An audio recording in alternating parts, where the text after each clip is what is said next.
चलिए बिस्मिल्लाहिर्रहमानिर्रहीम स्टार्ट करते हैं। बॉन्डिंग स्ट्रक्चर में सबसे पहला पार्ट जो आपके पास आता है वो बेटा आपके पास होता है एटॉमिक स्ट्रक्चर के ऊपर। ठीक है, आपके पास जो सबसे पहला पार्ट आएगा वो आपके पास आएगा एटॉमिक स्ट्रक्चर।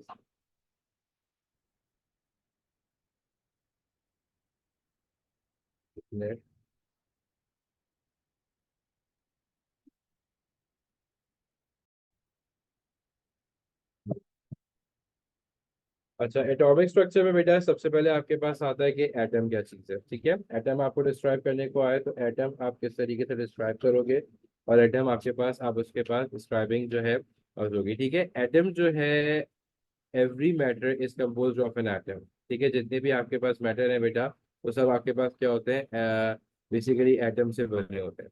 ठीक है, every matter is compose of tiny particles and those tiny particles are known as the atoms. Basically तो एटम जो है अगर आपके पास डिस्क्राइब करने को आए तो it is the smallest particle of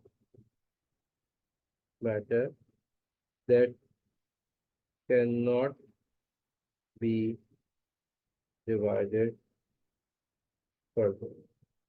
जिसको आप मजीद जिसे कहते हैं आप उसको ब्रेकआउट नहीं कर सकते। सबसे पहली चीज, अगर सबसे छोटी चीज कोई एग्जिस्ट करती है, ठीक है, अगर इस यूनिवर्स में सबसे छोटी चीज कोई एग्जिस्ट करेगी तो वो आपके पास एटम होता है। एटम को आप फर्दर जिसे कहते हैं ब्रेक नहीं कर सकते। एटम जो है आपके पास it consist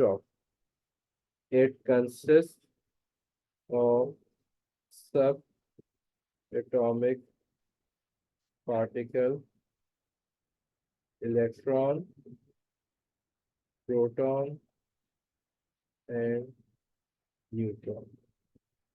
it consist of subatomic particles, electron, proton and neutron.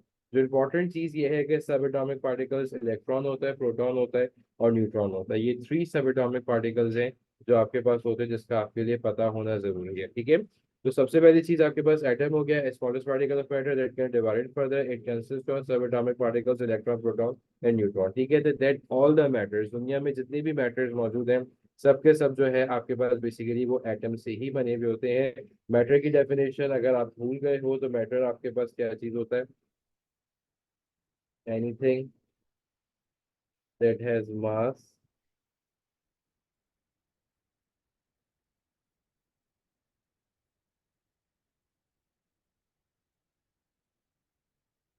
ठीक है, कोई भी ऐसी चीज जिसका मास हो और जो स्पेस ऑक्यूपाई करती हो उसको आप क्या चीज कहते हो बेटा, मैटर कहते हो। ठीक है, ये आपके पास एटम हो गया और ये आपके पास मैटर हो गया। अब जो इसके पास इंपॉर्टेंट चीज है मैं आपको बता रहा हूँ कि आपके पास पेपर में जो आपके पास आता है ऑलमोस्ट आपके पास P2 के अंदर 3 मार्क का क्वेश्चन है, वो नेक्स्ट आपके पास क्या आता है। सबसे पहली चीज ये आपके पास क्वेश्चन P2 के अंदर आता है, पार्टिकल्स आपके पास तीन ही पार्टिकल्स है सब एटॉमिक जो क्लियर है। एक आपके पास है इलेक्ट्रॉन, एक है आपके पास proton and the last one is neutron. ठीक है, अगर वो आपसे चार्जेस की बात करता है इलेक्ट्रॉन के ऊपर, आपको पता होना चाहिए दैट इज माइनस या -1 आप कहते हो। आपके पास माइनस होगा और उसके साथ -1 होगा। प्रोटॉन के अंदर जो होता है आपके पास +1 आपके पास होगा। ठीक है, प्रोटॉन के ऊपर चार्ज क्या होता है आपके पास, +1 होता है।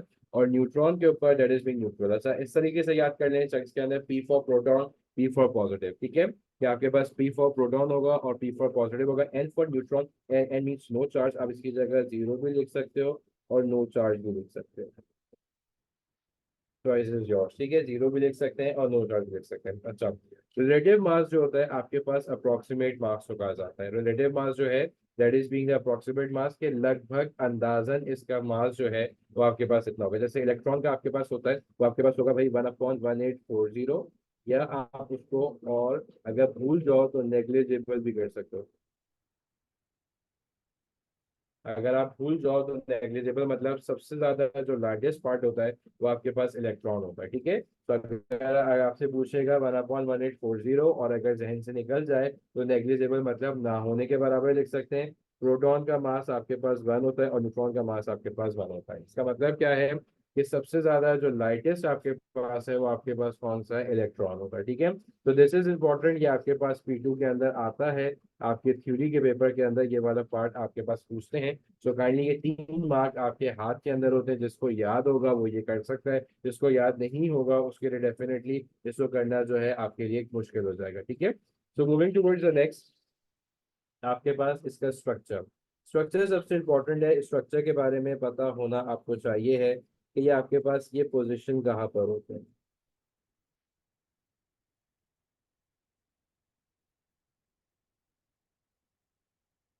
ठीक है, ये आपके पास पोजिशनिंग कहाँ के ऊपर होते हैं, तो ये स्ट्रक्चर आपके लिए जरूरी है। स्ट्रक्चर आपको सबको पता है, अगर किसी ने हाफ एक डेफिनेटली देखा हो, तो आपके पास जैसे कहते हैं इसको थोड़े से जैसे कहते हैं आपके पास स्टार्ट करें अगर तो एक सेकेंड दिखाइएगा। ये जो सेंटर पार्ट है, जो एग का नॉर्मल इसको हम योग कहते हैं, इसके अंदर हमेशा याद रखिएगा आपके पास सेंटर में जो है वो प्रोटॉन होंगे और न्यूट्रॉन मौजूद होंगे। ठीक है, और जो आउटसाइड वाला शेल्फ है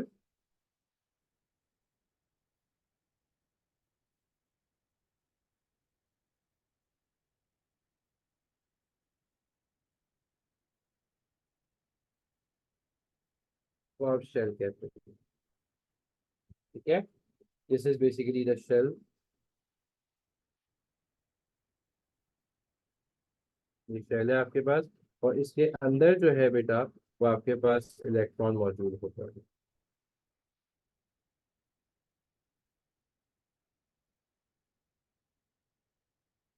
क्या होता है आपके पास, इलेक्ट्रॉन मौजूद होता है।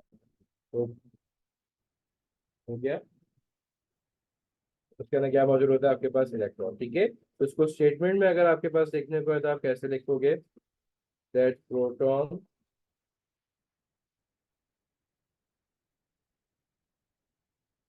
Is present, proton and neutron is present inside the nucleus, while the electron is present outside।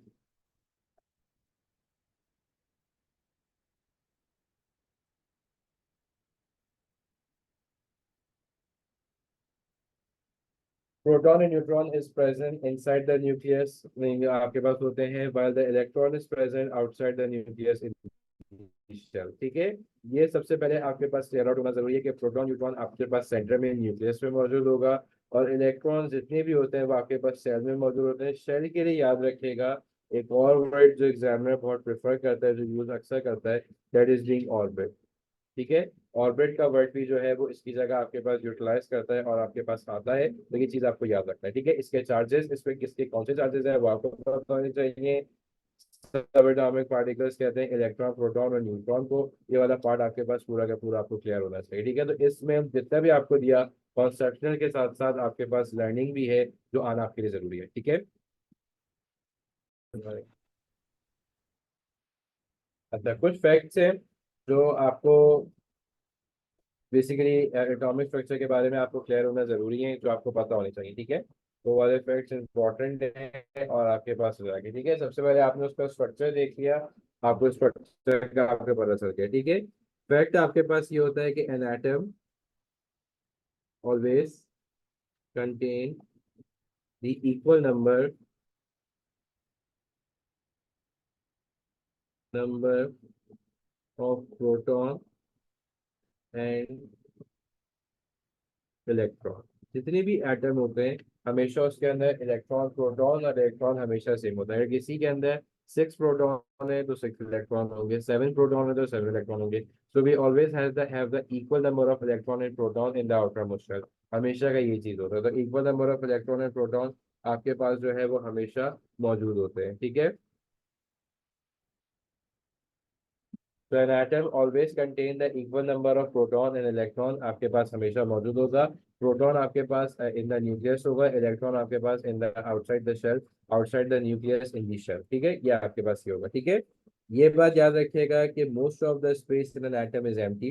आपके पास कुछ फैक्ट्स आपके पास होते हैं कि मोस्ट ऑफ द स्पेस, मतलब एटम जो होता है आपके पास, most of the space in an atom is empty. मतलब जो रदरफोर्ड एक्सपेरिमेंट हुआ था उसके अंदर ये आइडेंटिफाई किया था कि एटम के अंदर जो मेजोरिटी ऑफ द स्पेस होती है वो एम्प्टी होती है। उसकी एग्जांपल ऐसे दी जाती है कि जैसे फुटबॉल का स्टेडियम होता है और जो सामने आपके पास सेंटर में जो एक सर्कल होता है वो आपके पास न्यूक्लियस होता है, बाकी सराउंडिंग में जैसे स्टेडियम की सीट्स वगैरह होती हैं, इतने डिस्टेंस के ऊपर जो है आपके पास उस एटम की कंपैरिजन में। एटम तो बहुत छोटा होता है कि आपको अपनी आई से नजर नहीं आएगा, तो स्मॉलेस्ट पार्टिकल होता है, लेकिन उसमें भी उसमें स्पेस जो होती है, मोस्ट ऑफ द स्पेस जो होती है आपके पास वो एम्प्टी होती है। ये बात याद रखिएगा कि most of the mass of an atom, most of the mass of an atom is concentrated in the nucleus. Most of the mass of an atom is concentrated in the nucleus। आपके पास क्या चीज है कि most of the mass, मतलब जो मास basically जो होता है, आपने ये चीज देखा होगा कि आप ये देखो कि इलेक्ट्रॉन सबसे ज्यादा लाइट है।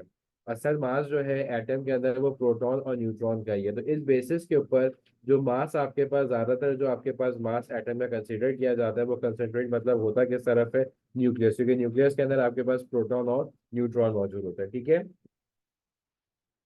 An atom is a neutral particle. Atom आपके पास क्या होता है बेटा, एक न्यूट्रल पार्टिकल होता है कि एटम के ऊपर N atom is neutral particle. N atom is a neutral particle कि उसके ऊपर कोई चार्ज नहीं होता। जबकि अगर देखा जाए एटम के पास, तो उसके पास प्रोटॉन और इलेक्ट्रॉन दोनों के ऊपर चार्ज होता है, लेकिन हम फिर भी उसको एक न्यूट्रल पार्टिकल कंसीडर करते हैं कि हमारे पास क्या एक न्यूट्रल है। न्यूट्रल का मतलब क्या होता है कि नो चार्ज। अगर न्यूट्रल की अगर पूरे केमिस्ट्री में इसकी मीनिंग पूछी जाए तो न्यूट्रल का मतलब आपके पास क्या होता है कि इट हैज नो चार्ज। ठीक है। तो नो चार्ज का आपके पास मतलब क्या होता है कि atom itself positive negative charge होते हुए उसके ऊपर कोई चार्ज नहीं होता। इसका रीजन ये होता है, मैंने अभी आपको स्टेटमेंट लिखवाया, an atom contain the equal number of proton and neutron. इसका मतलब है अगर उसके पास +3 है तो बराबर में क्या होगा, -3। आपको मैथमेटिकल एक्सप्रेशन पता है कि +3 और -3 को अगर आप साथ रखोगे तो इसका आंसर क्या आएगा, 0 आएगा, क्योंकि +3 -3 प्लस माइनस -3 - 3 इज 0 होगा। तो इसी तरीके से अगर पॉजिटिव चार्जेस +3 हैं, नेगेटिव चार्जेस -3 है, तो एटम के ऊपर कोई चार्ज आपके पास नहीं आएगा, because they contain the equal number of positive and negative charges. Positive negative charges एक जैसे होने की वजह से जो है उसके ऊपर कोई, atom is a neutral particle as it contain. ये क्वेश्चन आपके पास कोई 3 से 4 मरतबा आपके पास P2 के अंदर आया है। An atom is a neutral particle as it contain the equal number of positive and negative charges, so they both cancel out each other। So they both cancel out each other। ठीक है। An atom is a neutral particle as it contain the equal number of positive and negative charges, so they both cancel out each other। अगर वो आपसे पूछता है कि कोई भी एटम एक न्यूट्रल पार्टिकल है तो आप यही चीज बताओगे, because they contain the equal number of positive negative charges, so they basically आपके पास क्या चीज होगा, because positive and negative charges, so they both cancel out each other. Is it clear?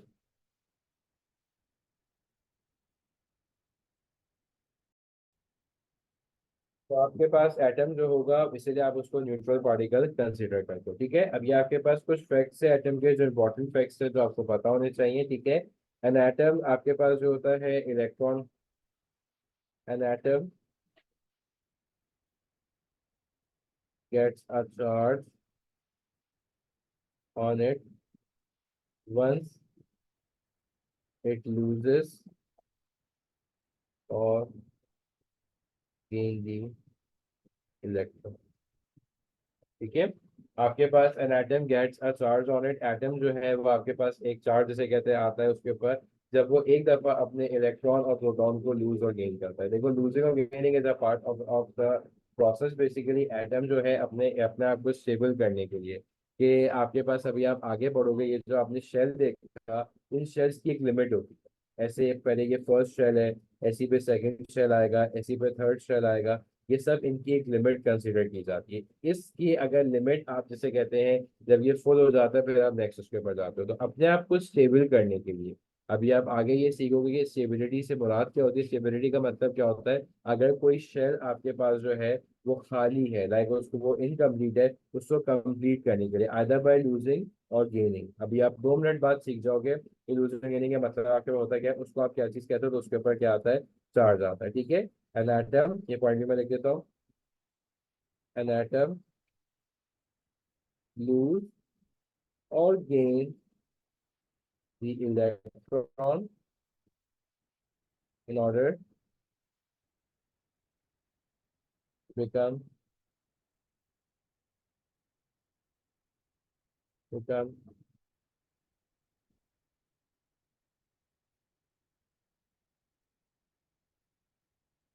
stable, in order to become stable होगा तो, ठीक है। Charge particle जो आपके पास होता है, जब चार्ज एटम, चार्ज जिसके ऊपर कोई भी पॉजिटिव या नेगेटिव चार्ज रहेगा, charge particle is called anion. अब वो कैसे बनते हैं, क्या बनते हैं, वो आप आगे पूरी देर में सीख जाओगे। लेकिन चार्ज पार्टिकल जो होता है वो आपके पास क्या कहलाता है, इज एन आयन, वो आपके पास आयन होगा। ठीक है, अब इम्पोर्टेंट पार्ट जो आपके पास अब आप सीखोगे, वो आपके पास इंपॉर्टेंट टेक्नोलॉजी देंगे, बिल्कुल बेसिक थे जो मैंने आपको बता दिए, जो पता होने चाहिए। आगे स्ट्रक्चर से रिलेटेड चीजें आप और सीख जाओगे, कि जैसे an atom always contain equal number of proton और इलेक्ट्रॉन, बिल्कुल सही बात है। Most of the space in an atom is empty, आपके पास मोस्ट ऑफ द स्पेस होती है आपके पास in an atom is empty. Most of the mass of an atom is concentrated in the nucleus, आपका concentrated किया जाता है nucleus के अंदर। An atom is a neutral particle as it contains equal number of positive and negative charges, so they both cancel out each other. An atom gets charged on it when it loses or gain an electron। ठीक है, जब भी atom lose or gain करेगा electron को, उसके ऊपर charge आएगा। An atom lose or gain the electron in order to become stable। atom lose or gain करता है इलेक्ट्रॉन को in order to become stable। कहते हैं charge particle is called an आइन। चार्ज पार्टिकल आपके पास हमेशा कहा क्या जाता है, आपके पास आइन कहा जाता है। अब कुछ इंपॉर्टेंट टर्मिनोलॉजीज है जिसको डिफाइन करना आपको आना चाहिए। सबसे पहले आपके पास आता है atomic, atomic number, sorry, atomic number, या फिर इसको एक और वर्ड यूज करते हैं, proton number. Atomic number word use होता है, या फिर उसको क्या यूज करते हैं बेटा, प्रोटॉन नंबर आपके पास यूज किया जाता है। ठीक है, अब आपके पास एटॉमिक नंबर आपके पास क्या चीज होता है बेटा, एटॉमिक नंबर आपके पास, ये बात याद रखिएगा, नंबर ऑफ प्रोटॉन प्रेजेंट, ठीक है, that's a number of proton present in an atom is the atomic number of proton number. इसकी डेफिनेशन आपको यही लिखनी है, जब एग्जाम में आए तब लिखोगे that's a number of proton present in an atom is called proton number और एटॉमिक नंबर। ठीक है, इसमें आपके पास नेक्स्ट आपके पास आता है बेटा मास नंबर, या फिर एटॉमिक मास, या फिर आपके पास न्यूक्लियन नंबर। इसकी डेफिनेशन आपके पास क्या होगी, अगर आपके पास आएगी, number of proton and neutron present in the nucleus of an atom, that's a number of proton and neutron। ठीक है, इसका मतलब है आपके पास अगर मास नंबर का फॉर्मूला लिखना चाहे, तो वो आपके पास क्या चीज होगा बेटा, mass number is equal to number of proton plus number of neutron. ठीक है, that's a number of proton plus number of neutron, ये आपके पास आएगा। ठीक है, तो number of proton and neutron present in the nucleus of an atom, ये आपके पास क्या चीज है बेटा, ये आपके पास मास नंबर कहलाएगा, या एटॉमिक मास, या फिर न्यूक्लियन नंबर। ये बात क्लियर हो गई। तो ये आपके पास जो है ये दो टर्म्स है, इसके बगैर केमिस्ट्री की समझ लो, ये आपके पास बैकबोन है। पीरियोडिक टेबल आपका इसके ऊपर बेस्ड है कि आपके पास जो होता है ये आपके पास एटॉमिक नंबर है। एटॉमिक नंबर या प्रोटॉन नंबर की बात की जाए, इसका मतलब है नंबर ऑफ प्रोटॉन के बारे में पूछा जा रहा है। मास नंबर, एटॉमिक मास और न्यूक्लियर नंबर, ये तीनों एक ही बात है, सिर्फ इनके टेक्नोलॉजीज के नेम डिफरेंट है। आपके पास एक दूसरे के सिनोनिम्स हैं। ये sir number of proton and neutron present in the nucleus of an atom, this is what your mass number and the atomic mass. ठीक है, ये आपके पास पीरियोडिक टेबल में ये समझ लो केमिस्ट्री की बेस है, इसके बगैर आपकी केमिस्ट्री नामुमकिन सी चीज है, ये बात याद रखिएगा, ठीक है। पीरियोडिक टेबल में आपके पास सिंबल होता है, जैसे ये ऑक्सीजन का सिंबल है O, ठीक है, केमिकल सिंबल आपने पढ़ा था, रिप्रेजेंट करता है। इसमें नंबर आपके पास लिखा होता है बेटा 8 और जैसे लिखा होगा 16, ठीक है। यहाँ आपकी आइडेंटिफिकेशन स्टार्ट होती है। आइडेंटिफिकेशन आपकी यहाँ कैसे स्टार्ट होगी, जो आपके पास स्मॉलर नंबर होता है इसको याद ऐसे रखना है कि ये मेरे पास स्मॉलर नंबर है। जो छोटा वाला नंबर होगा बेटा, ये आपके पास हमेशा प्रोटॉन नंबर कहलाएगा, या फिर आप इसको एटॉमिक नंबर कहलाओगे, ठीक है। उसके बाद नेक्स्ट आपके पास जो आपके पास बिगर नंबर होगा, एक स्मॉलर आता है एक बिगर आता है, ठीक है। जो आपके पास बिगर नंबर होगा बेटा, वो आपके पास जिसे कहते हैं एटॉमिक मास कहलाएगा, ठीक है, एटॉमिक मास कहलाएगा। और दूसरी चीज जो है आपके पास क्या कहलाएगा, या फिर न्यूक्लियन नंबर। आपकी मर्जी है, आप किसी भी नाम से उसको रखो, एग्जाम में कोई भी नाम यूज कर सकता है, तो आपको पता होना चाहिए कि atomic mass, nuclear number, mass number ये एक ही चीज है, ठीक है। तो सबसे पहली चीज जो है आपके पास स्मॉलर नंबर, आप पीरियोडिक टेबल में देखोगे तो आपके पास जो प्रोटॉन नंबर एटॉमिक नंबर होगा, और बिगर नंबर जो है बेटा आपके पास एटॉमिक मास और न्यूक्लियर नंबर कहलाएगा। ये चीज आपको, ये सबसे इंपॉर्टेंट है, पीरियोडिक टेबल इसी के ऊपर बेस्ड है, और ये चीज आपके पास पता होना आपको जरूरी है, ठीक है। अब किसी का भी इलेक्ट्रॉन, प्रोटॉन और न्यूट्रॉन कैसे कैलकुलेट करते हैं, ठीक है। क्वेश्चन आपके पास ये है कि how to calculate the number of electron, proton and neutron. How to calculate the number of electron, proton and neutron, ठीक है। हाँ, ठीक है। अब जैसे लेट सपोज मेरे पास लिखा हुआ है बेटा, किसी ऑक्सीजन को ले लेते हैं, किसी ऑक्सीजन को लिया, ऑक्सीजन के ऊपर लिखा हुआ है 8 और 16। इसमें से स्मॉलर नंबर जो है वो आपके पास कौन सा है, प्रोटॉन नंबर, ठीक है। आपको पता है कि स्मॉलर नंबर जो है मेरे पास 8 जो है, वो मेरे पास प्रोटॉन नंबर है, और बिगर नंबर जो है वो मेरे पास न्यूट्रॉन नंबर है। तो प्रोटॉन नंबर का मतलब क्या होता है कि प्रोटॉन आपके पास कितने हैं, 8 है। सबसे पहला फैक्ट तो आपने ये लिखा। उसके बाद अभी आपने ये पॉइंट लिखा था, N atom always contain the equal number of proton and electron. Proton और इलेक्ट्रॉन हमेशा क्या होते हैं आपके पास, सेम होते हैं। तो इसका क्या मतलब हुआ कि अगर उसके पास 8 प्रोटॉन है, तो इसका मतलब है उसके पास इलेक्ट्रॉन भी कितने होंगे, उसके पास इलेक्ट्रॉन भी कितने हो जाएंगे बेटा, 8 इलेक्ट्रॉन उसके पास हो जाएंगे, ठीक है। अब उसके बाद बात आती है न्यूट्रॉन की। ये बारी किसकी आती है आपके पास, न्यूट्रॉन की। अब न्यूट्रॉन देखो, आपने ये मास नंबर लिखा था कि mass number is equal number of proton plus number of neutron. आपके पास फॉर्मूला क्या बना, mass number is equal to, इसको निकालने के लिए और से देखिएगा, एक दफा करके दिखा रहा हूँ ताकि एटलीस्ट आपके पास आइडिया हो जाए कि mass number is equal to number of proton plus number of neutron. इस पे वैल्यू स्प्लिट करेंगे। मास नंबर है क्योंकि हम बड़ी वाली वैल्यू कहते हैं, आपको पता है कि एटॉमिक मास, मास नंबर बड़ी कहते हैं। ये आपके पास 16 था, नंबर ऑफ प्रोटॉन आपके पास 8 थे, और न्यूट्रॉन आपके पास वैसी है। ये यहाँ पॉजिटिव है, उसको मैं जब यहाँ से वहां पे आपके पास शिफ्ट करूंगा, ठीक है, ये जब आपके पास यहाँ से वहां जाएगा बेटा, ये आपके पास क्या हो जाएगा, नेगेटिव हो जाएगा, ठीक है। ये आपके पास क्या चीज बना, 16 - 8 is equal to N, N is equal to 8। तो नंबर ऑफ न्यूट्रॉन्स मेरे पास कितने आ गए, 8 आ गए। मतलब आप इन दोनों वैल्यूज को सब्ट्रैक्ट करोगे तो आपके पास number of neutrons automatically generate हो जाएंगे। ये चीज आपको पता होनी चाहिए। एक और करके देखते हैं। आज एक और का हम लोग करेंगे। एक और आपके पास आ रहा है बेटा, जैसे आएगा आपके पास सोडियम, एन 11 आ रहा है और 23 आ रहा है, ठीक है। 11 और 23 के अंदर आपको पता है कि स्मॉलर नंबर मेरे पास कौन सा है, स्मॉलर नंबर जो है मेरे पास बेटा 11 है। ये मेरे पास प्रोटॉन होगा, स्मॉलर नंबर प्रोटॉन नंबर होता है, ये 11 है, ये मेरे पास 11 आ गया। उसके बाद जितना प्रोटॉन होता है उतना ही मेरे पास इलेक्ट्रॉन होता है, तो इसका मतलब है ये भी कितना हो जाएगा, मेरे पास 11 हो जाएगा, ठीक है। ये भी 11 हो गया। अब न्यूट्रॉन के लिए मुझे ये पता है, न्यूट्रॉन के लिए कि इस सबसे बिगर वैल्यू को, मास नंबर को और प्रोटॉन नंबर को सब्ट्रैक्ट करूंगा, तो मेरे पास ये कितने आ गए, 12।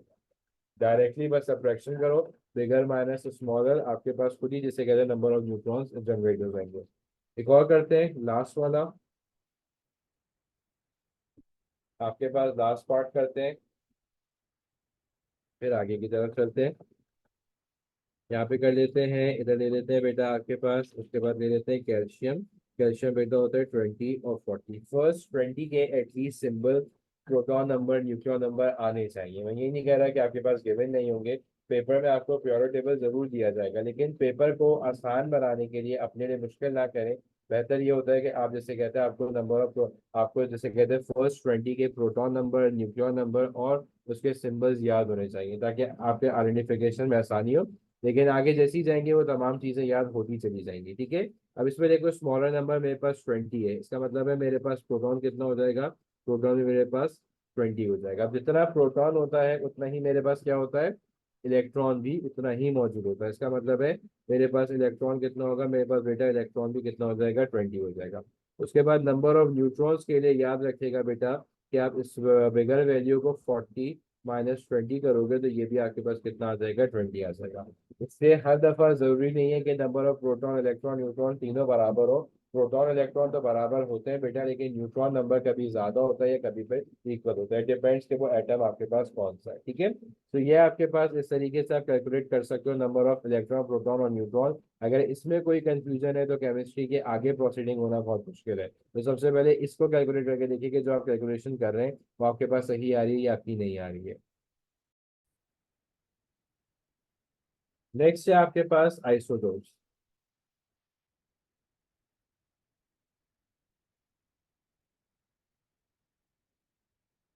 डेफिनेशन आपके पास ये होती है, an atom of same element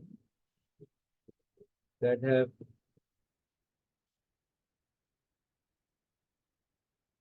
equal number of proton and electron, जिसके पास नंबर ऑफ प्रोटॉन और इलेक्ट्रॉन सेम होता है, बट दे हैव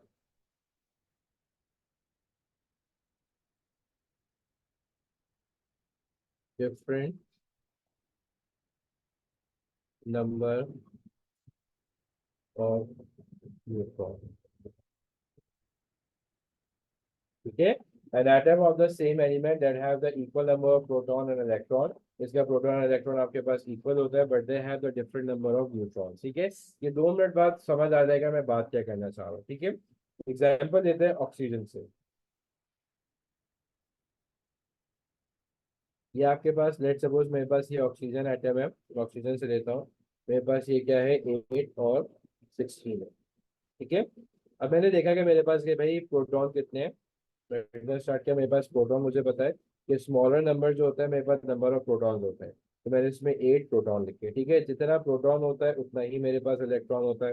मैंने उसमें क्या किया, मैंने उसमें 8 आपके पास इलेक्ट्रॉन होती है। अब न्यूट्रॉन के लिए आपके पास, आपको पता होता है कि न्यूट्रॉन के लिए आपके पास न्यूक्लियन नंबर, मतलब ये जो आपके पास मास नंबर है, और उसको दोनों को आपस में सब्ट्रैक्ट करना होता है। आपने सब्ट्रैक्ट किया बिल्कुल आसानी से, आपने देखा 16 - 8, ये आपके पास क्या आ गया, 8, ठीक है।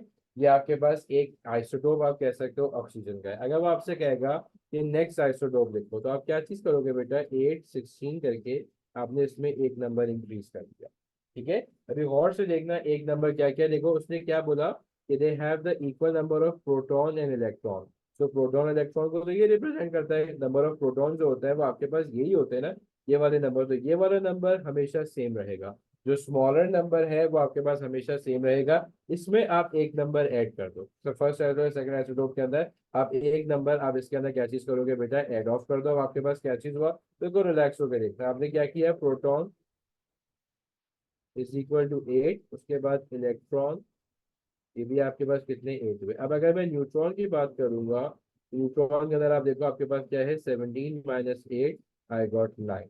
तो देखो डेफिनेशन के एतबार से क्या हुआ, they have the equal number of electron and proton but they have different number of neutron. तो ये हम कहेंगे कि आइसोटोप्स ऑफ ऑक्सीजन है। इसको मैं क्या कहूंगा कि बेटा कि these are the isotopes of oxygen. अब वो कहता है एक और आइसोटोप लिखो, तो मैं क्या करूंगा, मैंने ऐसे ही करना है, और आइसोटोप लिखा और मैंने इसके नीचे क्या लिख दिया, 8 लिखा। नंबर ऑफ इलेक्ट्रॉन और प्रोटॉन हमेशा सेम रहेंगे, ये बता रखिएगा। 16 17, अब इसको क्या कर दूंगा, 18 कर दूंगा, ठीक है। आइसोटोप के लिए अब मैं लिखूंगा, देखो ये कितने हो गए प्रोटॉन मेरे पास, प्रोटॉन दोबारा मेरे पास 8 रहे, क्योंकि प्रोटॉन 1 थे तो मेरे पास इलेक्ट्रॉन भी क्या हो जाएंगे, 8 हो जाएंगे, क्योंकि क्यों, स्मॉलर नंबर जो होता है मेरे पास वो प्रोटॉन और न्यूट्रॉन को, प्रोटॉन और इलेक्ट्रॉन को रिप्रेजेंट कर रहा होता है। अब वो मुझसे कहेगा भाई न्यूट्रॉन बताओ, तो न्यूट्रॉन के लिए मेरा बच्चा मैं क्या चीज करूंगा, मैंने देखा है 18 - 8, तो आई गॉट 10 ओवर। अब आप देखो तीनों एटम आइसोटोप के हैं, तीनों के तीनों एटम जो है, तीनों के तीनों आइसोटोप जो है वो आपके पास ऑक्सीजन के हैं। लेकिन इन तीनों एटम में आपके पास इलेक्ट्रॉन और प्रोटॉन तो सेम आ रहा है, किसी एक में भी इलेक्ट्रॉन प्रोटॉन के चेंजेस नहीं आए, लेकिन नंबर ऑफ न्यूट्रॉन्स आप देखो सब में, एक में 8 9 10 ये आते चले गए। तो आप इसको क्या कहोगे कि दीज आर द आइसोटोप्स, ये आइसोटोप्स ऑफ ऑक्सीजन है, इनके नंबर ऑफ न्यूट्रॉन्स डिफर करेंगे, इलेक्ट्रॉन प्रोटॉन दोनों क्या होंगे, सेम होंगे। इलेक्ट्रॉन प्रोटॉन वाइज ये बोथ आर सेम, लेकिन ये आपके पास न्यूट्रॉन में जो है ये आपके पास डिफर करेगा। एलिमेंट लेते हैं ऑक्सीजन के बाद, ऑक्सीजन के बाद एक और एलिमेंट हम चूज करते हैं कार्बन का। ठीक है, कार्बन की अगर हम बात करेंगे तो कार्बन का जो अपना जो प्रोटॉन नंबर आपके पास आता है, तो आपके पास आता है 6 और 12 होता है। इसकी अगर हम कंप्लीट करें, जो पीरियोडिक टेबल से आप देखोगे, पीरियोडिक टेबल से आपने लिखा 6 और 12 हुआ, तो अब आप उसके बाद क्या चीज होगा आपके पास, आपने लिखा भाई प्रोटॉन कितने हो गए, प्रोटॉन आपके पास 6 हो गए। ठीक है, इलेक्ट्रॉन कितने हो गए, इलेक्ट्रॉन भी आपके पास कितने हो गए, 6 हो गए।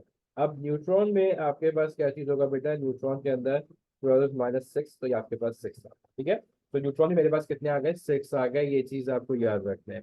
तो प्रोटॉन भी 6 थे, इलेक्ट्रॉन भी 6, तो ये मैंने फिगर देखी पीरियोडिक टेबल से, पीरियोडिक टेबल के अंदर ये चीज लिखा हुआ होगा, तो वहां से आप उस फिगर को देख सकते हो और आपको पता चल जाएगा। नेक्स्ट की अगर आप बात करते हो बेटा, तो नेक्स्ट के अंदर आप देखो वो कहेगा एक और आइसोटोप लिखो, तो आप क्या करोगे बेटा, मैंने आपको बताया इलेक्ट्रॉन और प्रोटॉन आपके पास सेम रहेगा, आप इसके ऊपर क्या कर दोगे, न्यूट्रॉन पे एक आपने 13 कर दिया, न्यूट्रॉन के अंदर आपने बस क्या चीज किया कि आपने उसको 13 कर दिया। अब आप देखो हमेशा से बस सिर्फ मास नंबर में चेंज आएगा, आइसोटोप्स में कभी भी number of proton electron change नहीं होंगे, हमेशा मास नंबर में चेंज आएगा। आपके पास आया प्रोटॉन, आपके पास कितना है बेटा, 6 है, इलेक्ट्रॉन आपके पास बेटा कितना है, आपके पास 6 है। ठीक है, अब न्यूट्रॉन जो है, अब आप न्यूट्रॉन चेक करोगे, न्यूट्रॉन कितना हो जाएगा, 13 - 6, तो आपके पास 7 आ जाएगा। 13 - 6 आपके पास क्या आ जाएगा, 7। आप देखो ये एक नंबर जो है इसके अंदर आपने ऐड कर दिया, तो ऐसे ही करके सिर्फ मास नंबर को डिफर करोगे, आपके पास ये प्रोटॉन नंबर कभी भी डिफर नहीं होगा, हमेशा नंबर ऑफ न्यूट्रॉन्स जो है वो आपके पास चेंज होंगे, प्रोटॉन एंड इलेक्ट्रॉन में ऑलवेज रिमेन दी कांस्टेंट ओवर दिया। इसी के एक और वो कहेगा भाई तीसरा आइसोटोप बना के दिखाओ, तो मैं इसको 6 रखूंगा और इसको 14 कर दूंगा। अगर वैसे आगे बढ़ाएगा तो 6 के बाद 15 कर दूंगा, 6 के बाद 16 कर दूंगा। तो आप कैसे हो जाएगा बेटा, आपके पास इसमें देखो, इसमें आपके पास आता है बेटा, अगर मैं यहाँ पर देखता हूँ बेटा, प्रोटॉन आपके पास 6 है, इलेक्ट्रॉन बेटा आपके पास 6 है, नंबर ऑफ न्यूट्रॉन्स के अंदर बेटा 14 - 6 मेरे पास 8 हो जाएगा। ठीक है, तो ये क्या डिफर कर रहा है आपके पास, इसमें number of electron proton same है, बट नंबर ऑफ न्यूट्रॉन जो है वो आपके पास क्या करेगा बेटा, डिफर करेगा। अब इसकी प्रॉपर्टीज के ऊपर आप देखो, आपने 3 लिखे, मैं पहले लिख देता हूँ उसको, कार्बन के आपने सबसे पहले 3 लिखे, जो वो आपसे इसके बाद डिटेल का क्वेश्चन पूछता है, डिटेल में क्वेश्चन आपसे ये पूछता है, आपने पहले कार्बन के लिखे 6 12 6 13 6 14, ये कार्बन के 3 आइसोटोप्स हैं। ठीक है, अब वो आपसे ये पूछ सकता है कि ये जो तीनों हैं, इन तीनों में जो है आप मुझे ये बताओ, इन तीनों की क्या physical and chemical properties same होगी। क्वेश्चन में आपसे ये पूछ सकता है कि do these isotopes of carbon have same chemical and physical properties? Do they have same chemical and physical properties? तो इसमें सोचने वाली बात यह है कि do these isotopes of carbon have same chemical and physical properties, मतलब ये आपके पास जो isotopes of carbon आपके पास रखे हुए हैं, इनकी केमिकल और फिजिकल प्रॉपर्टीज आपके पास सेम है या नहीं है। तो बेटा हमेशा याद रखना है एक चीज, मैं आपको बहुत एक क्लियर चीज बता रहा हूँ ताकि केमिस्ट्री में आपको आगे बहुत सारे चैप्टर्स में हेल्प आउट करेगा, कि केमिकली कोई चीज जो है, केमिकली जो है वो इलेक्ट्रॉन के ऊपर डिपेंडेंट है, कि केमिकल प्रॉपर्टीज में कोई अगर चेंजेस आता है तो आपकी इलेक्ट्रॉन की इन्वॉल्वमेंट लाजमी होती है, कि इलेक्ट्रॉन आपके पास लूज गेन हुए, इलेक्ट्रॉन का नंबर सेम था डिफरेंट था, ये चीज बहुत मैटर करती है। और फिजिकली जो होता है वो आपके पास फिजिकल अपेयरेंस, कलर क्या चेंज हुआ, मास क्या चेंज हुआ, स्मेल क्या चेंज हुई, मतलब फिजिकल अपीयरेंस में जो बज़ाहिर आपको नजर आता है, जिसको आप देख सको, जिसको आप जज कर सको, उसको आप कहते हो। केमिकली चेंज जो होता है वो बेसिकली इलेक्ट्रॉन्स के इन्वॉल्वमेंट को कहा जाता है, ठीक है। तो अब आप इसमें ये बहुत क्लियरली देख सकते हो कि आइसोटोप्स के अंदर नंबर ऑफ इलेक्ट्रॉन्स चेंज नहीं हुए। आप देखो आइसोटोप्स के अंदर, अगर हम ऑक्सीजन के आइसोटोप्स की बात करें तो तीनों के दफा 8 8 8 इलेक्ट्रॉन्स मौजूद है। अगर हम इसी तरीके से कार्बन के आइसोटोप्स की बात करें तो तीनों के पास 6 6 6 इलेक्ट्रॉन मौजूद है। किसी भी आइसोटोप के पास आपके पास उसका इलेक्ट्रॉन नंबर चेंज नहीं हुआ। इसका मतलब आपके पास क्या चीज होगा कि आइसोटोप्स की फिजिक केमिकल प्रॉपर्टीज में कोई फर्क नहीं होता, ठीक है। तो अगर आपके इन आइसोटोप्स को डिस्कस किया जाए, दी आइसोटोप्स, ये उसने एमसीक्यूज में भी पूछता है और ये थ्योरी के पेपर में भी पूछता है। These isotopes of carbon have same chemical properties as they have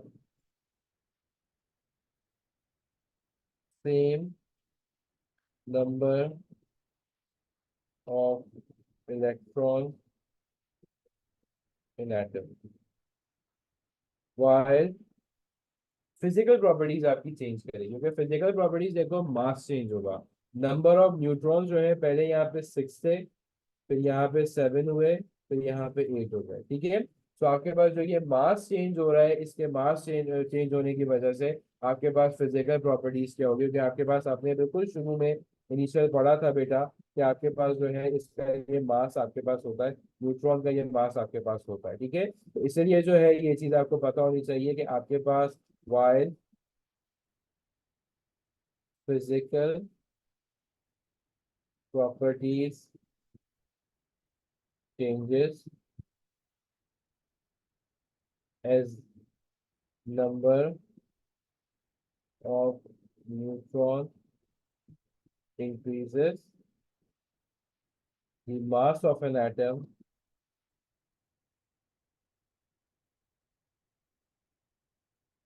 also increases. The mass of an atom beta also increases.